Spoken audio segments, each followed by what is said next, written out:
Wake that ass up. Early in the morning. The Breakfast Club. Morning, everybody. It's DJ NV, Charlamagne the Guy. We are the Breakfast Club. We got our special guest co-host Lauren LaRosa with us.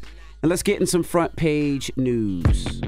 Good morning, Tiz. Good morning, Breakfast Club family. DJ NV, Lauren, and Charlamagne the Guy. Good morning. Now let's jump right into it. Donald Trump. Now they're saying he's liable for fraud. Yeah, that's what they are saying, meaning the judge. Let's listen to the report by ABC, and then I'll come back and we'll break down the details. A judge in New York has determined former President Trump committed systemic fraud, lying for years about his net worth by inflating the value of his real estate portfolio. The fraud was so overwhelming, the judge decided there was no need for him to even hear evidence or testimony at a civil trial set to begin next month. The judge found Trump inflated the value of his Fifth Avenue apartment in Trump Tower by as much as $200 million by claiming it was triple its actual size.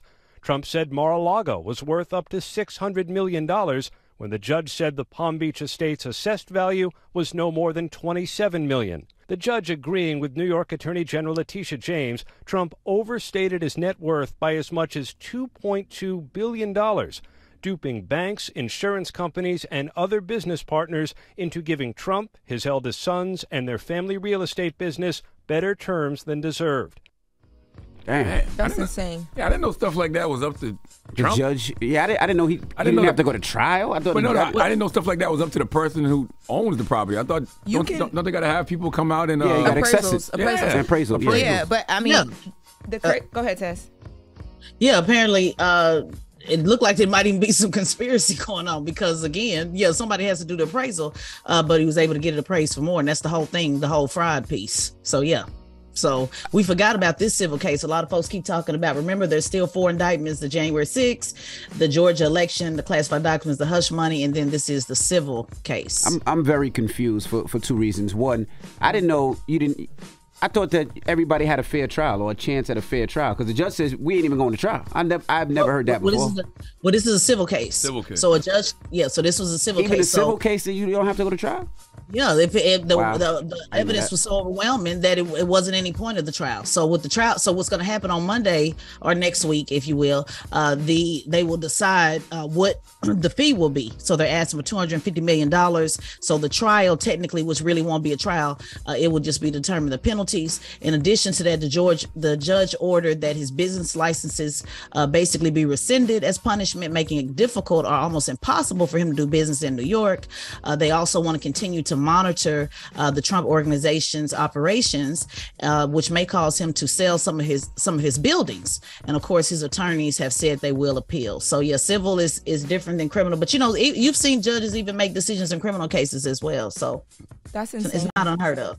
You know how many people, like black people, brown people, live in certain areas where even if you get appraisals, they still will fight you on the value of your property to try and make it less. Of course. And he can just inflate it like that.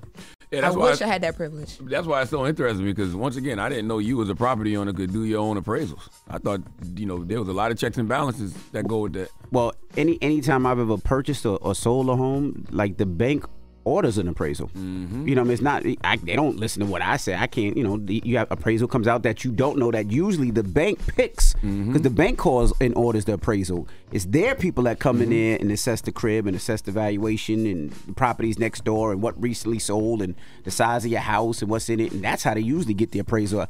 I've never been able, they never called me and be like, hey, what's the appraisal on your crib? Absolutely. Even like you just said, even when you purchasing a property, I'll send my own appraisal out there. Right. To make sure that I'm, whatever they're asking me for is what I should be paying. Right. Well, I don't know. This is a strange one. I'm not gonna lie. Are you surprised? Everything with that man is strange. Yeah, it makes you wonder, will Donald Trump ever, win another court case in this country ever again or even get a fair shake? I don't know. But will it matter? Because he's still behind the polls. Nah, don't matter. One thing them people do is stick behind that man. But I do feel like the Republican Party needed to move away from Donald Trump, and I feel like the Democratic Party need to move away from Joe Biden. But hey, what do I know? Where are we gonna move to? I say move. I ain't talking about like physically move. I'm talking about move away. I know, but I'm saying I don't know. You gotta put a person there for us to. I mean, the Republicans got quite a few. You'll see them tonight debating.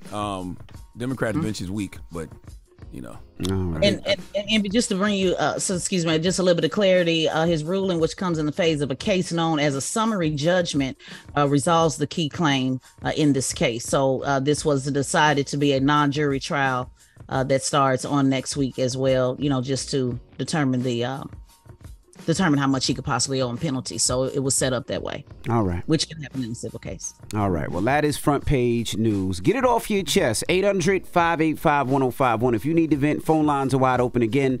800-585-1051. Call us up right now. It's The Breakfast Club. Good morning. Wake that ass up. Early in the morning. The Breakfast Club. Morning, everybody. It's DJ Envy, Charlamagne the Guy. We are The Breakfast Club. We got our special guest host, Lauren LaRosa, and let's get in some front page news. What up, Tiz? What's going on, DJ Envy? Good morning, Lauren. Good morning, Charlamagne the God. Good morning. Now let's jump right into it. Biden, he joins the picket line. Yeah, he went yesterday. It was historic to have a president actually join the picket line. He went on Tuesday and alongside the United Auto Workers in Michigan. He grabbed his megaphone and encouraged the workers to hold the line. Let's listen to the report. Wearing a union ball cap and armed with a bullhorn, President Biden told the striking United Auto Workers to keep fighting for higher wages. Unions built the middle class. That's a fact. So let's keep going. You deserve what you've earned, and you've earned a hell of a lot more than you're getting paid now. For President Biden, who exchanged fist bumps with the workers, the historic visit to the picket line was personal and political, underscoring a long career backing labor. To have the President of the United States walk the picket line in support of workers is huge. Yes. Yeah, big deal. I'm glad, that he went out there. The White House, they said that he was not going to get into the negotiations, but President Biden did weigh in on it. A reporter asked him if they should get a 40% pay increase. The president said, yes, they should be able to bargain for that. Now, we talked about this a little bit yesterday. Former President Donald Trump will be there today. And he has accused President Biden of only visiting because he is visiting. He actually made a statement that said Crooked Joe should be ashamed to show his face before these hardworking Americans that he's stabbing in the back. He said, well, Biden, it doesn't matter what the hourly wage is, because in 3 years, there'll be no auto workers because of China. Damn. Well, I mean, it's definitely political for both of them. Like I said yesterday, majority of Americans agree with the strike. So, them going out there and standing with the workers, they both on the right side of history. Mm-hmm. Everybody but Tim Scott. He's the only one that doesn't agree with. Everybody but Tim Scott. But I don't care, man. I'm still sticking to the fact that I think Republicans should move away from Donald Trump and Democrats should move away from Joe Biden. Those two are not the best. You're not going to tell me those two are the best that America has to offer. No, not at all. Well, yeah, but they're not offering anybody else up. So what do they do? They're definitely not offering anybody else up on the Democrat side. So I don't know, man. I feel like we're going to find ourselves in a position next year to where neither one of them may be around. What you mean? Like old age? Yeah. Like literally? I don't know. I just feel that way. I just feel like there's gonna be something where neither one of them are gonna be in the mix. And I think it's gonna happen in the bottom of the ninth inning and everybody gonna be scrambling to figure out what the hell to do. I just feel that. Yeah, I'm just nervous that Biden's gonna be like, what's the congressman that every once in a while he just zones out, and I feel like Biden's going to be that in a little bit. In a little bit? He like that now. They both like that, to be honest with you. What are you talking about? What do you mean in a little bit? He ain't zoned out yet. He just fell down a couple of times. Oh, he ain't zoned out? Oh, you mean like Mitch McConnell? Yeah. He zoned out a couple of times. He shook a couple people's hands that weren't there, but he ain't zoned out yet. He ain't zoned out yet. LL Cool J, whatever name, LLJ Cool J. J Cool. That boy they good. might as well call him J. Cole. That boy good. All right, now let's talk about religious versus spiritual. Yeah, quick question. Are you guys, let me ask a quick poll. Are you religious or spiritual? Which one, Envy? Spiritual. I would say spiritual. Oh, 100% spiritual. I've been figured that out about myself. Okay. Well, this was a good poll. 82% say that they are religious, spiritual, or both. 18% folks say that they are neither spiritual or religious. That's up 9% in 1999. The percentage also says that the religion went down to 54%. Now, the decline in Americans identifying as religious is consistent with trends for other polls. Now, what I found about this really interesting is they even put this into party politics.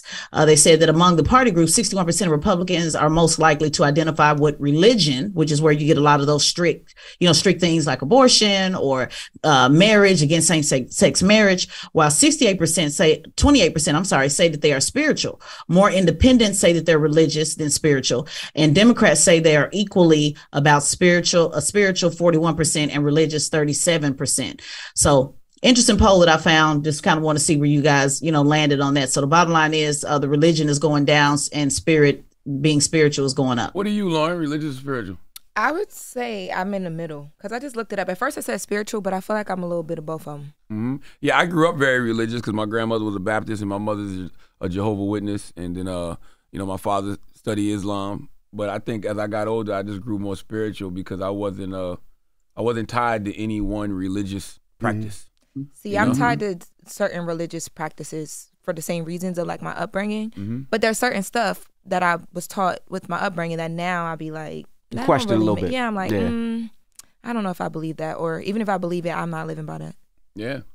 See, I grew up Baptist, but then I went to Catholic school all my life. So it was always a left or right. And like similar to what you said, you start seeing things that make you question things.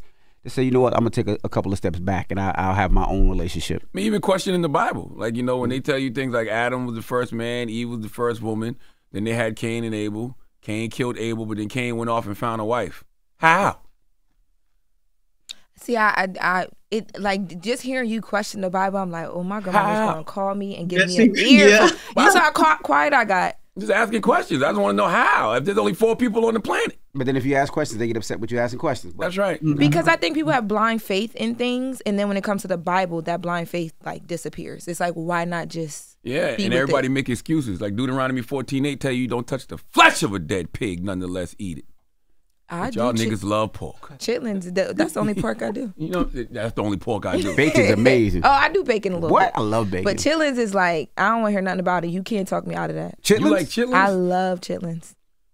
How you like chitlins and then like that white man? Like that's totally two different sides. Like chitlins on one side and the white man on the other. We said we was moving on today. You keep bringing up old stuff. I'm sorry. You're right. You got to balance it out.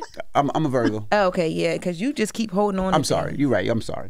Get it off your chest. Oh, I'm sorry. That's front page news. Thank you, Tez. Lauren just love white meat. That's all we learned in the last couple of days. First of all, I am dark meat because white meat be dry.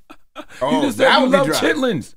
You love chitlins and Travis Kelce. Chitlins don't really count as like white or dark. Oh my chitlins God. Ain't meat. Yeah. It's guts. It's guts. Oh my God. I don't care how many documentaries you send me, what you say, I'm going to eat some chitlins at Thanksgiving and Christmas. Oh, God bless you. My mom I hope you pray over New that. Year's Eve. My mom would cook New Year's Eve. Oh my gosh. You know when you pray over chitlins and to bless the food, God ignores your prayers. He sends them to his spam folder. You know that? No, I didn't. I never heard that.